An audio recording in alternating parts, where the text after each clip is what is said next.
So we are on the second week of the theme of pilgrimage. And pilgrimage is the theme that will just keep us going all the way to Easter, I think. The English term pilgrim, originally, as I said last week, comes from the Latin word peregrinus, which means per, through, and ager, a field, a country, or land. So a pilgrim is someone who's traveling through a field, a country, or a land, a foreigner, a stranger, someone on a journey, a temporary resident. And last week, we looked at three main things regarding pilgrimage. The first one was that to assign something as a pilgrimage is to create a spiritual context around whatever we're doing.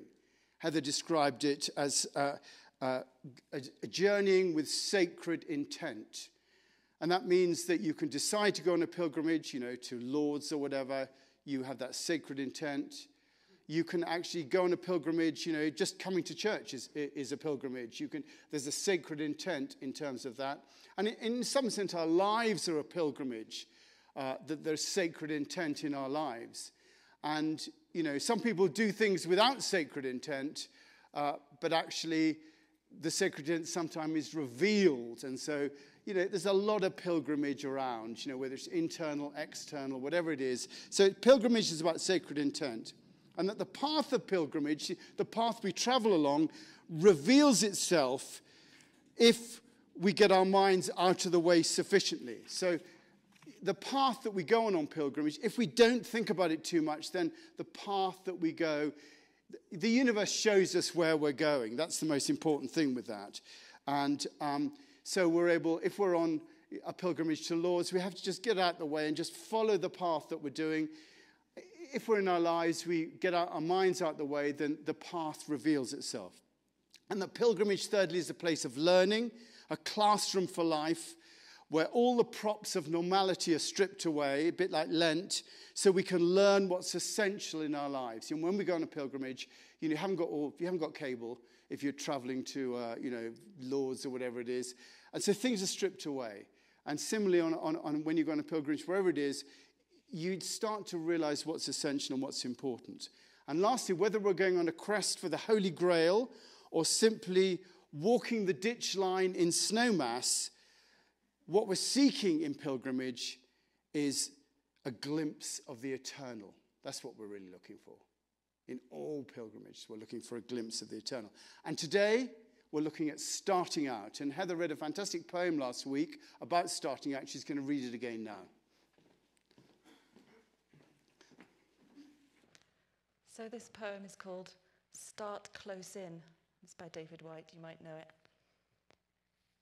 Start close in. Don't take the second step or the third. Start with the first thing, close in, the step you don't want to take. Start with the ground you know, the pale ground beneath your feet, your own way to begin the conversation. Start with your own question. Give up on other people's questions. Don't let them smother something simple. To hear another's voice, follow your own voice. Wait until that voice becomes an intimate, private ear that can really listen to another. Start right now. Take a small step you can call your own. Don't follow someone else's heroics. Be humble and focused. Start close in. Don't mistake that other for your own. Start close in. Don't take the second step or the third. Start with the first thing, close in, the step you don't want to take.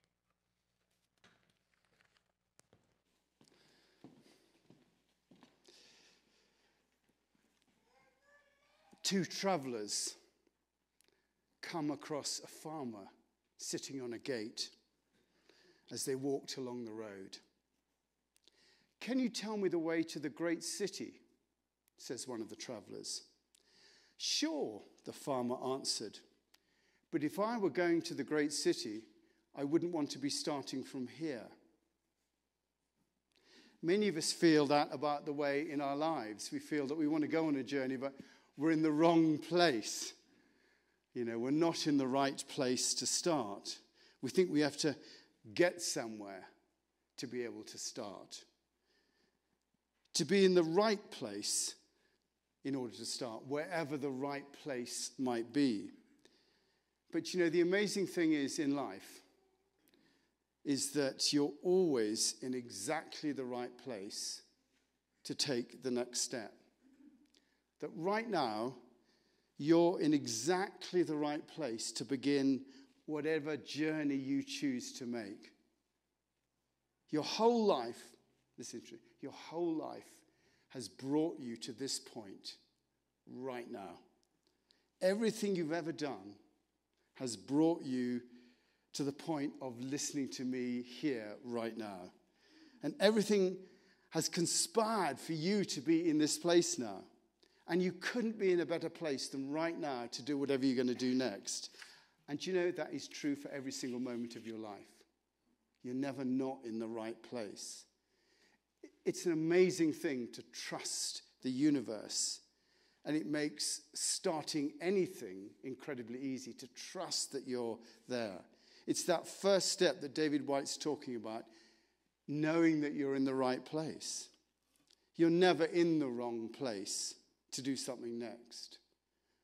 All you can do is to not recognize you're in the right place. To say, well, if I was going to go to the big city, I wouldn't want to be starting from here. I want to start over there. No, you're starting from here. And you miss the point of the moment if you think you're in the wrong place. To be in the right place at the right time, you simply have to acknowledge the rightness of this moment. Just have to acknowledge the rightness of this moment. Otherwise, you miss it. The rightness of the moment then becomes yours. I mean, if you're able to do it, just do that now. That you are completely in exactly the right place in your life. You couldn't be in a better place, right? There's nowhere else for you to be than right here, right now. Whatever your circumstances, wherever you are, trust this moment as being the right one. And trust this moment as a moment now that has meaning. What I'm saying to you has meaning because you're here listening to it. One that is setting you on a journey, whatever that journey, whether it's just downstairs to have coffee, but you're going to be set on a journey from this moment here. And what's the next step? Well, that's what we do. We ask ourselves what that next step is. What do I do next?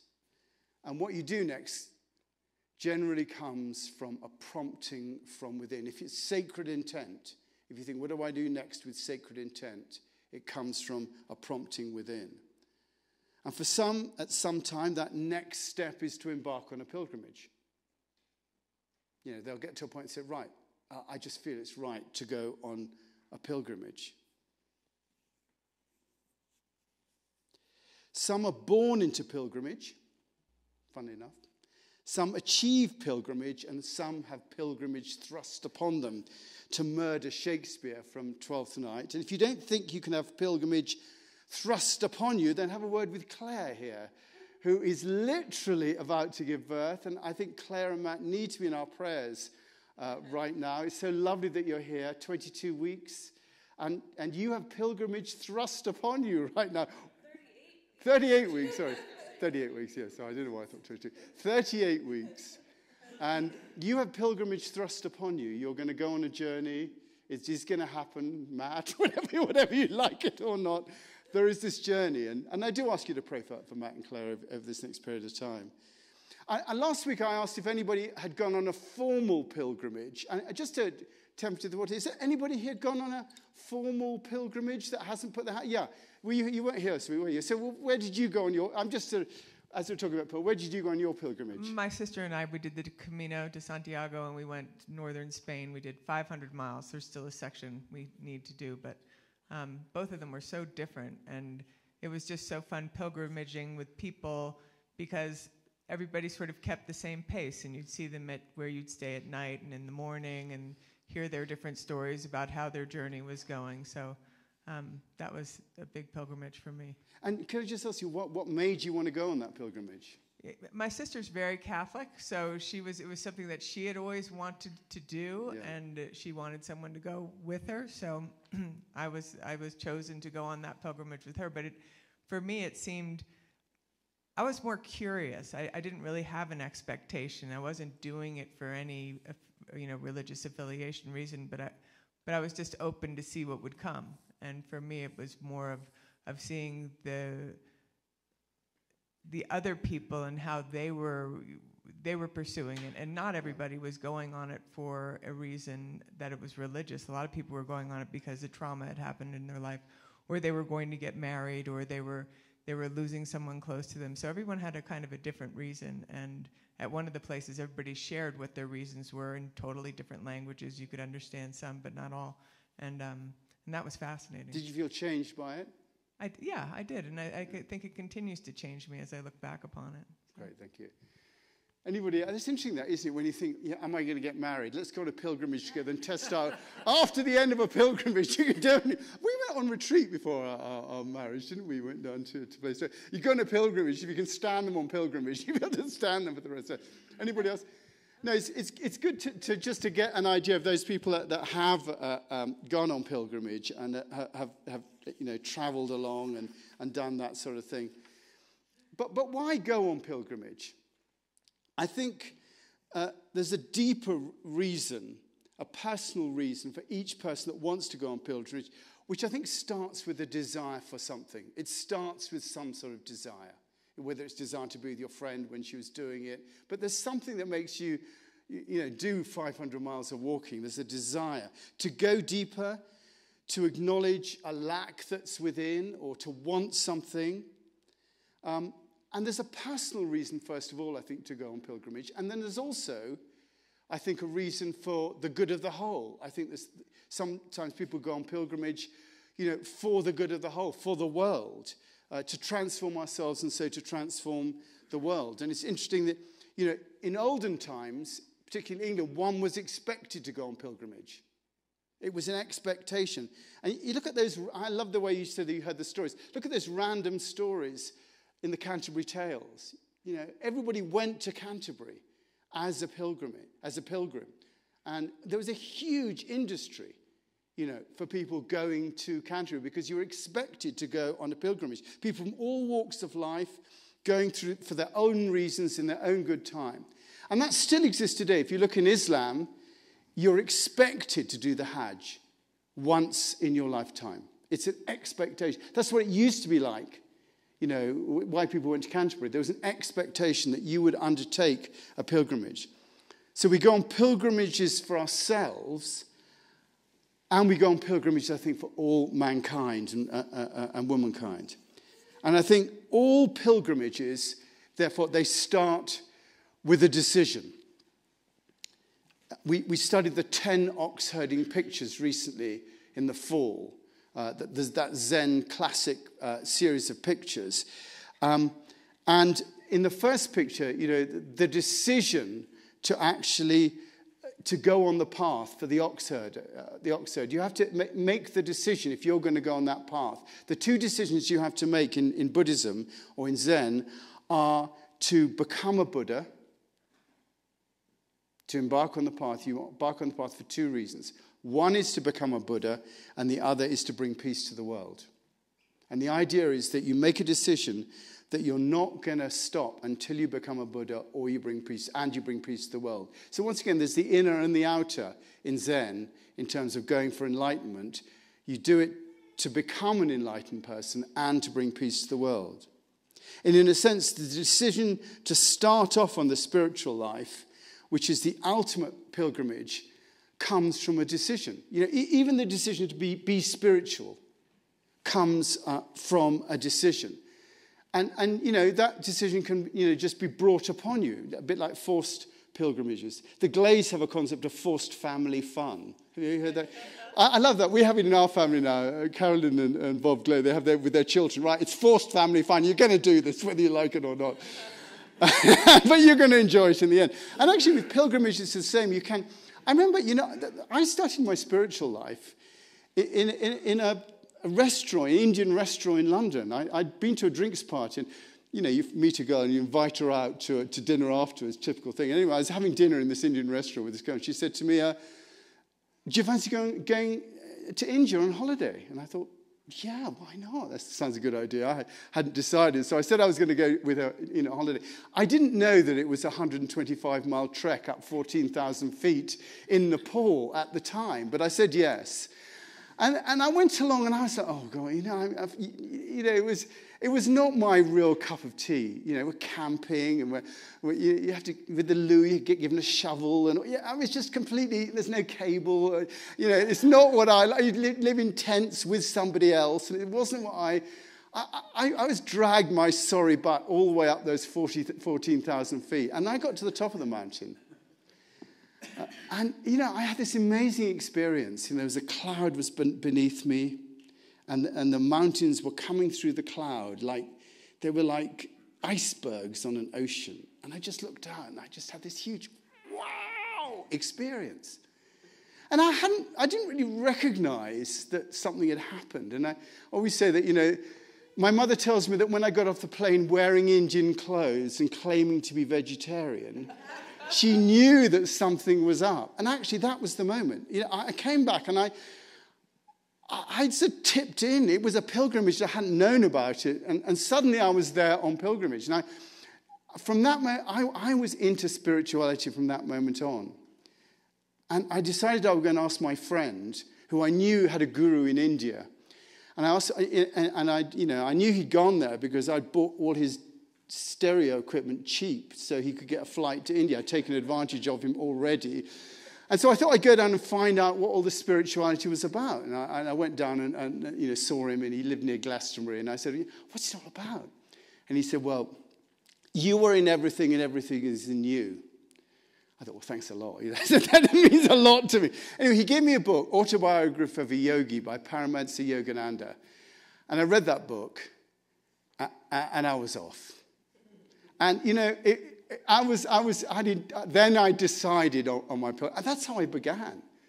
And, I'm still on that path, At some moment, Heather and I looked on the internet, Aspen Chapel. What do I said to Heather, do you fancy somewhere airy, I said, as we sat in our hotel somewhere in Sussex. She said, yeah. So we sent off on him. That was, they're just steps along the way. You don't know how it is going to evolve, that pilgrimage, but we're still on that pilgrimage. We're still looking for the eternal. We're still, wanting that to happen. And, I had a clear decision at some point that I was willing to do whatever is necessary. I left my job. I just went. And I think that's the next thing. You've got to be willing to do whatever is necessary on pilgrimage. You couldn't say, right, I've had enough now. I'm going to go and stay at the Hyatt just for a few days, and then I'm going to come back. You've got to do whatever is necessary. Years ago, I did one of those S-type seminars, the Earhart seminar trainings. And they always have they have some qualifying questions at the beginning of those things. Someone sits you down, and they say, very serious face, they say, are you willing to be willing? And if you say anything but yes, you don't get to go on the seminar. So the answer is yes. So you have to say, are you willing to be willing? And the next question is, are you willing to derive value from the experience? You have to say yes to that. There's no well, if it's any good. No, And then they just sit there and they go, are you willing to derive value from the experience? So just, parrot you until you say yes. And then the final question is, are you willing to do whatever is necessary to get the result? And you have to say yes to that. And really, when you go on pilgrimage, those are the questions. Are you willing to be willing? Are you willing to schlep out on the road? Are you willing to do whatever is necessary to get the result? And are you willing are you willing to drive value from the experience? You have to make a decision at the beginning and look at what's going to happen. And Jesus talks about that, when he talks about his disciples. He has this idea, of setting off on pilgrimage. He says, suppose one of you wants to build a tower. Won't you sit down first and estimate the cost to see if you've got enough money to complete it? For if you lay the foundations and can't finish it, everyone who sees it will ridicule you, saying, this is the person who began to build and wasn't able to finish. Or suppose a king is about to go on a war against another king.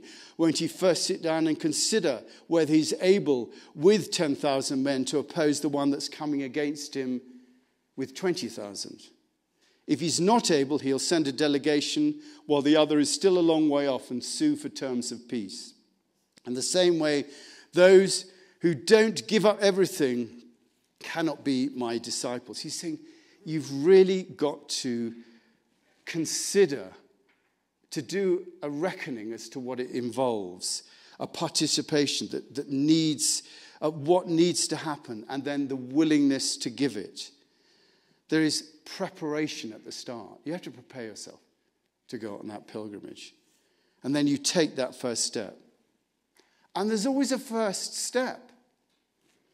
That famous Chinese proverb, a journey of 1,000 miles begins with a single step. And you have to take that first step. And making of that first step on pilgrimage has to be intentional. I am intentional. I am doing something with sacred intent. You know, we can run around thinking that we're starting a journey, but the first step has to be an intentional step. And it is in itself, that first step, a statement of intent. I can remember, going to visit my friend to find out more. I had to drive down to Bristol. That was a statement of intent. That was a step I was prepared to take to find out what it was all about. So the starting process begins with a perception of a want or a need, and then a decision to do something about it with a sacred intent, to allow the universe to teach you and to show you where to go, and to bring not what your mind thinks you need to do, but to allow the universe to show you what to do in order to heal the situation that you're in. You have to allow yourself to be shown. And I wonder if any of you might consider embarking on such a venture. I mean, might you consider that, embarking on such a venture now? Is there a prompting within you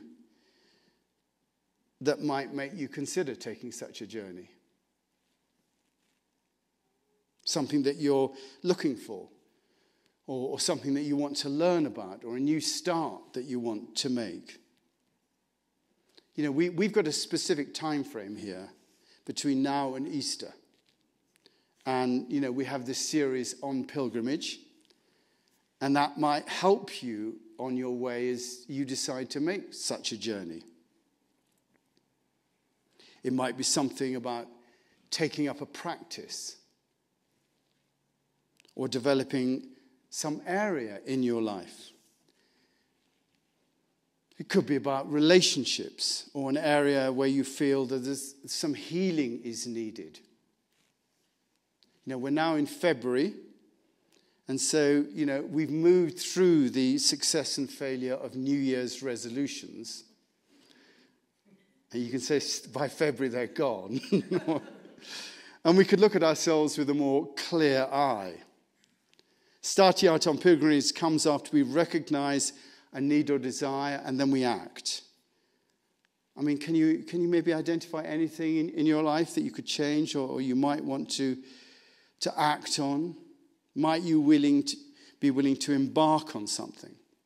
You didn't have to physically go anywhere. I love that line from the Tao Te Ching that says, "Thus the master travels all day without leaving home." Thus the master travels all day without leaving home. But it might, and it could involve traveling as well. You might decide Wisconsin or wherever. You might decide to go somewhere. And as I said, we are on that journey towards Easter. And we do have the opportunity to make this journey between now and Easter mean something in our lives rather than just dogging along, that English expression as I talked about last week. The church uses the season of Lent to do that. Beginning on Ash Wednesday, which is this year is February the 22nd, So we're there or thereabout. It's the same sort of thing. Not to be too specific about it. It uses the season of Lent, to prepare oneself for Easter. There is a sacred intent, which is to experience the resurrection. That's the idea. That's why you've got Lent. That's why it comes along. It's a pilgrimage towards a goal. And the idea of giving up things in Lent is really the letting go of the props that we use to mask our feelings. The reason people give up alcohol in Lent is, given I have a drink of wine every night, what would my life be like if I did not have a drink of wine every night? And you find out. Or chocolate. Or whatever it is that, That's why people do that. To get rid of the props that they've got, that we use to mask feelings. Which is pretty much what happens when you leave home on pilgrimage. It's about exploring what life's like without some home comforts. So I'd like to suggest that we consider using this time between now and Lent as a kind of pilgrimage, to set an intent, to take the first step, and to see what happens. Now, under your chairs, if you look, you'll find a bit of paper saying, considering a pilgrimage. And if you're online, it's on the page of the website, the page of where you're looking right now, the live stream page. This is on there. And I'd like you just to think about filling this in right now. And you've got a pencil there. There's a pencil in front of you. And if you're in the front row, the pencil is behind your bottom. The pencil is just behind you. Yeah, exactly. You're feeling into Matt's. That's good. So I just want you to consider this, consider this possibility. Is there something, and you can write on it, is there something that you have a desire to resolve, experience, or contribute? Just have a think about that. I mean, what I'm suggesting is that you think about using this time. You've got 40 days and 40 nights, well, a bit more, because we're not really, at the Aspen Chapel, we're a bit sort of fluid with our spiritualities. We're just starting. For a pilgrimage, what might you want to use that for? Is there something you want to resolve or experience or start or to contribute? And then what might the resolution of that experience, how might that be resolved? Where might you get to in your own mind? What might you get, what might see a sense of resolution of that? Then where might my pilgrimage take me? Place, practices, actions, intentions, a pilgrimage to the Camino takes you, to Spain and Portugal and places like that. It takes you off. Well, where might this take you? Maybe it is Wisconsin. You've got relatives you need to do with. Where might that take you? What do I have to consider before going on this journey? What sort of I need to be aware of about myself? And then what would be my first step?